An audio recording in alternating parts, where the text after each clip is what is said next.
हुजूर ने सिर्फ 4 कामों में जल्दी करने का कहा। नमाज का वक्त हो जाए जल्दी पढ़ लो, बच्चे का मुनासिब रिश्ता मिल जाए शादी जल्दी कर दो।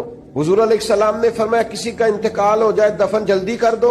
चौथा फरमाया किसी की रकम देनी हो, तुम्हारे पास बंदोबस्त हो गया, फौरन अदा कर दो। बाकी तो हर काम में आहिस्तगी, बुर्दबारी, ठहराओ। अगर रोज के 100 लोग मसला पूछते हैं ना हमसे, तो 95 तलाक वाले मियाँ बीवी बहस करते हैं, बहस करते जा रहे हैं, मुकाबला शुरू कर लिया है, बच्चे परेशान हैं, अम्मी अब्बू लड़ाई कर रहे हैं। और ज्यादा जिम्मेदारी खामद की थी, क्योंकि खामद को अल्लाह ने ज्यादा अकल अता की।